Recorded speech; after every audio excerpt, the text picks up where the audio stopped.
Sebelum berdirinya Majapahit, Singosari telah menjadi kerajaan paling kuat di Jawa. Pengaruhnya hingga ke Kalimantan dan Sulawesi.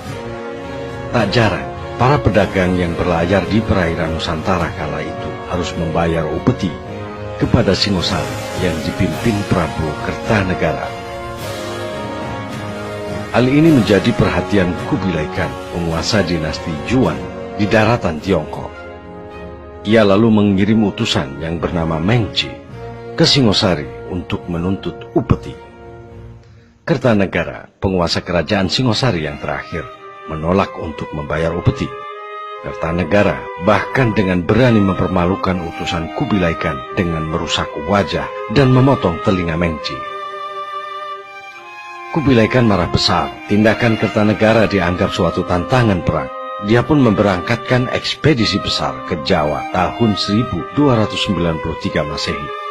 Pelayaran pasukan Kubilai Khan ini memakan waktu 1 tahun karena memanfaatkan angin muson. Kubilai Khan tidak tahu pada saat pasukannya menempuh perjalanan laut selama 1 tahun menuju Singosari, terjadi tragedi luar biasa di negeri yang akan diserangnya.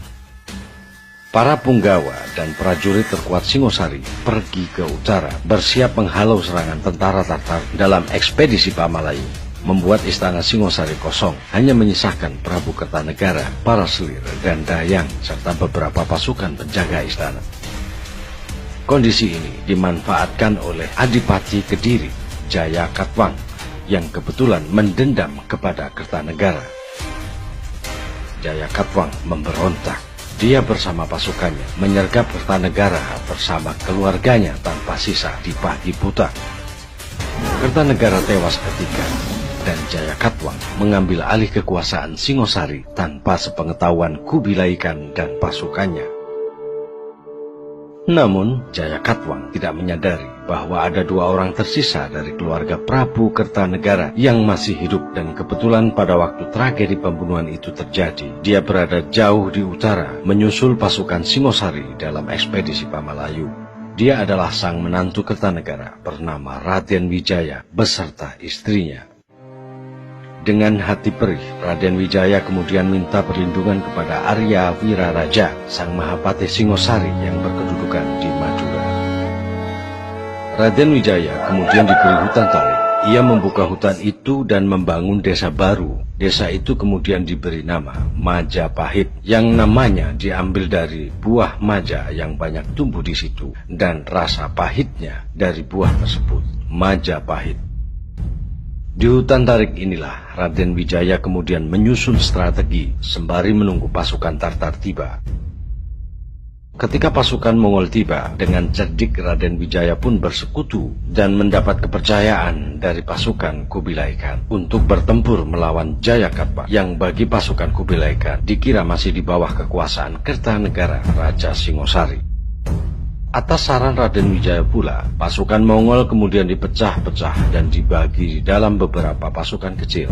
Ada yang menempuh perjalanan darat dan ada yang menempuh perjalanan sungai melalui Sungai Bengawan Solo dan Sungai Berantas menuju Kediri. Sejatinya, Raden Wijaya hanya ingin memecah belah kekuatan tentara Mongol agar nantinya mudah untuk dihancurkan pasukannya seusai perang melawan Jaya Katwang. Setelah berhasil menjatuhkan Jaya Katwang, Raden Wijaya kemudian berbalik menyerang sekutu Mongolnya yang kelelahan dan tengah berpesta kemenangan hingga memaksa mereka menarik pulang kembali pasukannya secara kalang-kalang. Saat itu juga merupakan kesempatan terakhir mereka untuk menangkap angin muson agar dapat pulang. Raden Wijaya kemudian mendirikan Kerajaan Majapahit. Tanggal pasti yang digunakan sebagai tanggal kelahiran Kerajaan Majapahit adalah hari penobatan Raden Wijaya sebagai Raja Diraja, yaitu pada 15 bulan Kartika tahun 1215 Saka yang bertepatan dengan tanggal 10 November 1293. Raden Wijaya dinobatkan dengan nama resmi Kertarajasa Jayawardhana. Kerajaan Majapahit yang masih muda kemudian menghadapi masalah. Beberapa orang kepercayaan Kertarajasa termasuk Ronggolawe, Sora, dan Nambi memberontak melawannya. Pemberontakan tersebut tidak berhasil. Semua ini tercatat dalam kitab Para Raton. Sejarawan Indonesia Slamet Mulyana menduga bahwa Mahapati Halayudala yang melakukan konspirasi untuk menjatuhkan semua orang terpercaya raja agar ia dapat mencapai posisi tertinggi dalam pemerintahan. Namun setelah kematian pemberontakan yang terakhir, yaitu pemberontakan Kuti, Halayuda ditangkap dan dipenjara dan lalu dihukum mati. Raden Wijaya meninggal pada tahun 1309 Masehi. Dalam kitab Pararaton, putra dan penerus Wijaya adalah Jayanegara bernama kecil Kolokemet. Dalam kurun pemerintahan Jayanegara, seorang pendeta Italia, Odorico da Pordenone, mengunjungi kerajaan Majapahit di Jawa pada tahun 1328. Jayanegara dibunuh oleh tabibnya Ratanca. Ibu tiri Jayanegara, yaitu Gayatri Rajapatni, seharusnya menggantikannya. Akan tetapi Rajapatni memilih mengundurkan diri dari istana dan menjadi biksuni. Rajapatni menunjuk anak perempuannya yang bernama Tribuana Wijaya Tunggadewi untuk menjadi Ratu Majapahit. Pada tahun 1336, Tribuana menunjuk Gajah Mada sebagai Mahapatih. Pada saat pelantikannya, Gajah Mada mengucapkan Sumpah Palapa yang terkenal, yang menunjukkan rencananya untuk melebarkan kekuasaan Majapahit dan membangun sebuah kemaharajaan. Ring Seram, Tanjung Pura, Ring Haru, Ring Pahang, Tompo, Ring Bali, Sunda, Palembang, Tumasek, Sapana, Isun, Amukti, Palapa. Selama kekuasaan Tribuana Tunggadewi, kerajaan Majapahit berkembang menjadi lebih besar dan terkenal di Kepulauan Nusantara. Tribuana berkuasa di Majapahit sampai kematian ibunya pada tahun 1350 Masehi. Ia diteruskan oleh putranya bernama Hayam Wuruk. Hayam Wuruk bergelar Raja Sanegara, memerintah Majapahit pada tahun 1350 hingga 1389. Pada masanya, Majapahit mencapai puncak kejayaannya dengan bantuan Mahapatihnya yang termasyhur, Gajah Mada. Di bawah perintah Gajah Mada 1313 hingga 1364, Majapahit menguasai lebih banyak wilayah. Menurut Kakawin Negara Kertagama, daerah kekuasaan Majapahit meliputi Sumatera, Semenanjung Malaya, Kalimantan, Sulawesi, Kepulauan Nusa Tenggara, Maluku, Papua, Tumasik atau Singapura, dan sebagian kepulauan Filipina. Sumber ini menunjukkan batas terluas sekaligus puncak kejayaan kemaharajaan Majapahit. Namun, batasan alam dan ekonomi menunjukkan bahwa daerah-daerah kekuasaan tersebut tampaknya tidaklah berada di bawah kekuasaan terpusat Majapahit, tetapi terhubungkan satu sama lain oleh perdagangan yang mungkin berupa monopoli oleh raja. Situasi ini kemudian dikenal dengan istilah Mandala Majapahit. Majapahit juga memiliki hubungan dengan Champa, Kamboja, negeri Siam, Burma bagian selatan, dan Vietnam. Bahkan Majapahit juga mengirim duta-dutanya sampai jauh ke pedalaman Tiongkok. Selain melancarkan serangan dan ekspedisi militer, Majapahit juga menempuh jalan diplomasi dan menjalin persekutuan. Kemungkinan karena didorong alasan politik, Hayam Wuruk berhasrat mempersunting citra resmi atau Dyah Pitaloka, putri kerajaan Sunda, sebagai permaisurinya. Pihak Sunda menganggap lamaran ini sebagai perjanjian persekutuan. Pada tahun 1357, rombongan Raja Sunda beserta keluarga dan pengawalnya bertolak ke Majapahit mengantarkan sang putri untuk dinikahkan dengan Hayam Wuruk. Akan tetapi, Gajah Mada melihat hal ini sebagai peluang untuk memaksa kerajaan Sunda takluk di bawah Majapahit. Pertarungan antara keluarga kerajaan Sunda dengan kerajaan Majapahit di lapangan Bupat tidak terelakkan. Meski dengan gagah berani memberikan perlawanan, keluarga kerajaan Sunda kewalahan dan akhirnya dikalahkan. Hampir seluruh rombongan keluarga kerajaan Sunda dapat dibinasakan secara kejam. Tradisi menyebutkan bahwa sang putri yang kecewa dengan hati remuk redam melakukan bela mati, bunuh diri untuk membela kehormatan negaranya. Kisah Pasunda Bubat menjadi tema utama dalam naskah Kidung Sunda yang disusun pada zaman kemudian di Bali dan juga naskah Carita Parahyangan. Kisah ini disinggung dalam Pararaton, tetapi sama sekali tidak disebutkan dalam Negara Kertagama. KKW Negara Kertagama yang disusun pada tahun 1365 menyebutkan budaya keraton yang adiluhung, agung, dan canggih dengan cita rasa seni dan sastra yang halus dan tinggi, serta sistem ritual keagamaan yang rumit.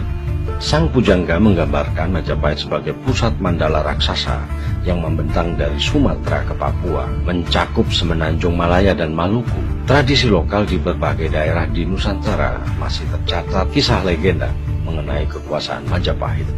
Administrasi pemerintahan langsung oleh Kerajaan Majapahit yang mencakup wilayah Jawa Timur dan Bali. Di luar daerah itu hanya semacam pemerintahan otonom luas. Pembayaran upeti dilakukan secara berkala dan pengakuan kedaulatan Majapahit atas mereka. Akan tetapi, segala pemberontakan atau tantangan bagi ketuanan Majapahit atas daerah itu dapat mengundang reaksi keras. Pada tahun 1377, beberapa tahun setelah kematian Gajah Mada, Majapahit melancarkan serangan laut untuk menumpas pemberontakan di Palembang. Meskipun penguasa Majapahit memperluas kekuasaannya pada berbagai pulau dan kadang-kadang menyerang kerajaan tetangga, perhatian utama Majapahit nampaknya adalah mendapatkan porsi terbesar dan mengendalikan perdagangan di Kepulauan Nusantara. Pada saat inilah, pedagang Muslim dan penyebar agama Islam mulai masuk ke kawasan ini. Setelah wafatnya Hayam Wuruk pada tahun 1389, Majapahit memasuki masa kemunduran akibat konflik perebutan tahta. Pewaris Hayam Wuruk adalah putri mahkota Kusumawardhani yang menikahi sepupunya sendiri bernama Pangeran Wikramawardhana. Hayam Wuruk juga memiliki seorang putra dari selirnya, Wirabumi, yang juga menuntut haknya atas tahta. Perang saudara yang disebut Perang Paregreg diperkirakan terjadi pada tahun 1405 hingga 1406 antara Wirabumi melawan Wikramawardhana. Perang ini akhirnya dimenangkan oleh Wikramawardhana, sementara Wirabumi ditangkap dan kemudian dipancung. Tampaknya perang saudara ini melemahkan kendali Majapahit atas daerah-daerah taklukan di seberang. Dalam kurun pemerintahan Wikramawardhana, serangkaian serangan laut dinasti Ming yang dipimpin oleh Laksamana Cheng Ho, seorang jenderal Muslim Cina, tiba di Jawa antara kurun waktu 1405 sampai 1433. Sejak tahun 1430, ekspedisi Cheng Ho ini telah menciptakan komunitas Muslim Cina dan Arab di beberapa kota pelabuhan pantai utara Jawa seperti di Semarang, Demak, Tuban, dan Ampel. Maka Islam pun mulai memiliki pijakan di pantai utara Jawa. Wikramawardhana memerintah hingga tahun 1426 dan diteruskan oleh putrinya yang bernama Ratu Suhita yang memerintah pada tahun 1426 sampai 1447. Ia adalah putri kedua Wikramawardhana dari seorang selir yang juga putri kedua Wirabumi. Pada 1447, Suhita mangkat dan pemerintahan dilanjutkan oleh Kertawijaya, adik laki-lakinya. Ia memerintah hingga tahun 1451. Setelah Kertawijaya wafat, Bre Pamotan menjadi raja dengan gelar Rajasa Wardhana dan memerintah di Kahuripan. Ia wafat pada tahun 1453. Terjadi jeda waktu 3 tahun tanpa raja akibat krisis pewaris tahta. Giri Sawardhana, putra Kertawijaya, naik tahta pada 1456. Ia kemudian wafat pada 1466 dan digantikan oleh Singha Wikramawardhana pada 1468. Pangeran Kertabumi memberontak terhadap Singha Wikramawardhana dan mengangkat dirinya sebagai Raja Majapahit. Ketika Majapahit didirikan, pedagang Muslim dan para penyebar agama sudah mulai memasuki Nusantara. Pada akhir abad 14 dan awal abad ke-15, pengaruh Majapahit di seluruh Nusantara mulai berkurang. Pada saat bersamaan, sebuah kerajaan perdagangan baru yang berdasarkan Islam, yaitu Kesultanan Malaka, mulai muncul di bagian barat Nusantara. Majapahit tak kuasa lagi membendung kebangkitan Kesultanan Malaka yang pada pertengahan abad ke-15 mulai menguasai Selat Malaka dan melebarkan kekuasaannya ke Sumatera. Sementara itu beberapa jajahan dan daerah taklukan Majapahit di daerah lainnya di Nusantara satu persatu mulai melepaskan diri dari kekuasaan Majapahit. Setelah mengalami kekalahan dan perebutan kekuasaan dengan Bre Kertabumi, Singha Wikramawardhana mengasingkan diri ke pedalaman di Daha, bekas ibu kota kerajaan Kediri, dan terus melanjutkan pemerintahannya di sana hingga digantikan oleh putranya, Rana Wijaya pada tahun 1474. Pada 1478, Rana Wijaya mengalahkan Kertabumi dengan memanfaatkan ketidakpuasan umat Hindu dan Buddha atas kebijakan Bre Kertabumi serta mempersatukan kembali Majapahit menjadi satu kerajaan. Rana Wijaya memerintah pada kurun waktu 1474 hingga 1498 dengan gelar Girindrawardhana hingga ia digulingkan oleh Patih Udara.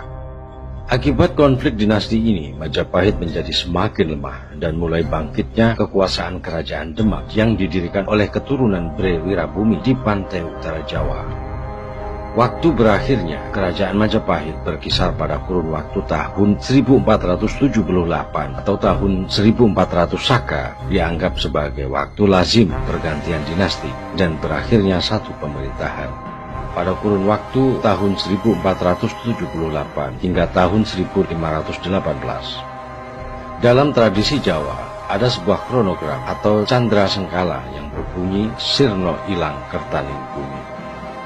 Sengkala atau pertanda ini konon adalah tahun berakhirnya Majapahit dan harus dibaca sebagai 0041, yaitu tahun 1400 Saka atau 1478 Masehi. Arti sengkala ini adalah sirna hilanglah kemakmuran bumi. Namun yang sebenarnya digambarkan oleh candra sengkala tersebut adalah gugurnya Bre Kertabumi, Raja ke-11 Majapahit oleh Girindrawardhana.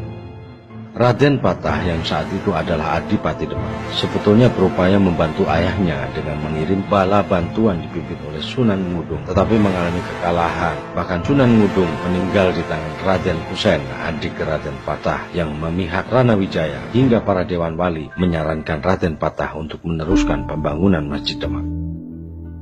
Hal ini diperkuat oleh prasasti Jiu dan Petak. Rana Wijaya mengaku bahwa ia telah mengalahkan Kertabumi dan memindahkan ibu kota Daha ke Kediri. Peristiwa ini memicu perang antara Rana Wijaya dengan Kesultanan Demak karena penguasa Demak adalah keturunan Kertabumi. Sebenarnya perang ini sudah mulai mereda ketika Patih Udara melakukan kudeta ke Girindrawardhana dan mengakui kekuasaan Demak.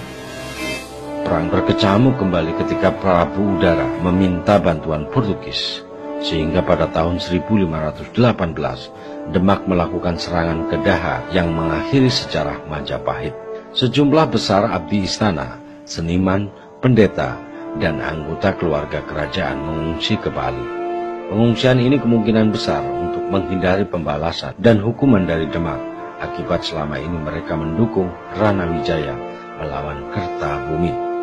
Dengan jatuhnya Daha yang dihancurkan oleh Demak pada tahun 1518, kekuatan kerajaan Islam pada awal abad ke-16 akhirnya mengalahkan sisa kerajaan Majapahit. Demak di bawah pemerintahan Raden Patah diakui sebagai penerus kerajaan Majapahit, dan tradisi Demak legitimasi Raden Patah karena ia adalah putra Raja Majapahit Brawijaya V dengan seorang putri Cina.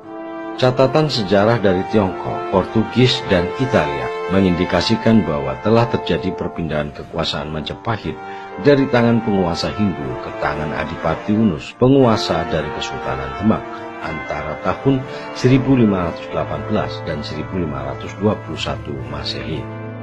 Demak memastikan posisinya sebagai kekuatan regional dan menjadi kerajaan Islam pertama yang berdiri di tanah Jawa. Saat itu setelah keruntuhan Majapahit, sisa kerajaan Hindu yang masih bertahan di Jawa hanya tinggal kerajaan Blambangan di ujung timur, serta kerajaan Sunda yang beribu kota di Pajajaran di bagian barat. Perlahan-lahan Islam mulai menyebar seiring memudarnya masyarakat Hindu ke pegunungan dan ke Bali.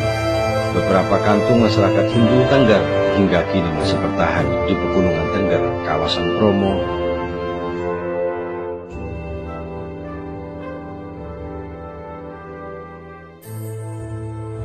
dan Semeru.